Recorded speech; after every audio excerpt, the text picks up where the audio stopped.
Hello, Nay. Good morning po. Ako po yung staff ni Kagawad Bernardo. Nay, gusto ko lang pong malaman kung ano po yung pangalan nyo, pangalan ng anak nyo, ano po yung sakit niya. Ako po sa Roman Laos po, siya anak ko po ay si Mendoza po na may sakit po na ano po yung napapatigas po ng katawan ko. Since pinanganak po siya, Hindi po. Nung matuto sa kaso nga lang po, nakumbulsyon po. Nung nakumbulsyon, naging ka na po yan. Makatayo. Hindi na po makalakad, nakahiga lang po. So, ilang taon siya nag-start ng convulsion? Po, dalawang taon po.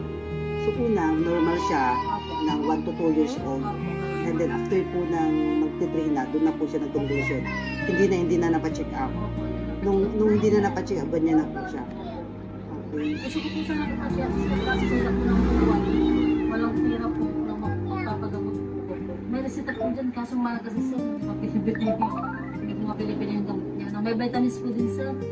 Kaso yung reseta po ganyan, mahal po. Hindi kaya po lang po. Pre, minsan kulang po yung kita ng asawa ko. Naabot po yung ano niya, kinikita niya po sa biyahe po. Minsan isa-isa lang po yung jeep niya.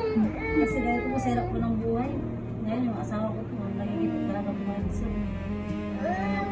Minsan, naisipan ko na yung pag-isip ko sa napupukuha ng pagkain ng anak ko na ganito sir. Kasi din, natuloy po mga kasi din sa sabi. May magkano kita ng asawa niya? Isa po sir, muli siya sir, 300. Gawin po sir, pati siya po. Mas pero po rin sa boundary, parang baboundary lang po siya sir. Anong gusto niyo sabihin sa asawa niya? Sa Asawa? wala po siya, wala po siya ng ano. Panibawang pagkatagawa niya kasi pag sa jeep sir kasi malataas ang buhay niya. Dahil magpasaya ko. Non-stop. Nag-drive ng jeep. Parang mayroon pa yung extreme na pas sir. Nagdag pa yun. Kaya ngayon, nalit yung kinikita niya na ngayon.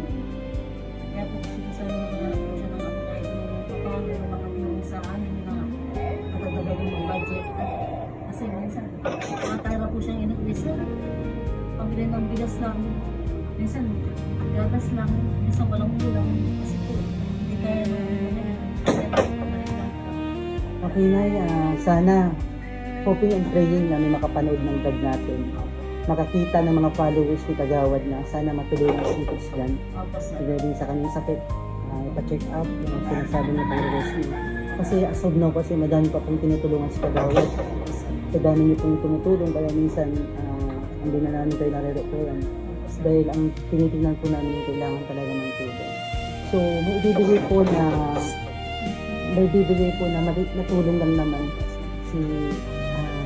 si Miss Lagmari Vlogs. Opo, kami niyo po ni Kagawad sa pagtulong. And ito po si Kagawad Bernardino at ano, ito po yung ibibigay po nila.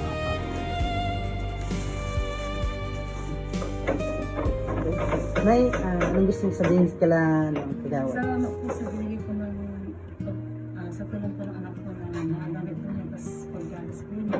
Salamat po sa kanila. Maraming salamat po. Nay, pasensya na kayo kahit maliit lang. Kasi alam natin na talagang sa susunod na kung sakaling may magbibigay ng mga tulong, mga followers ni Kagawad, bibigay po namin sa inyo dito.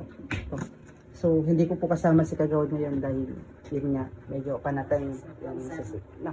So, Nay, thank you po sa maraming salamat.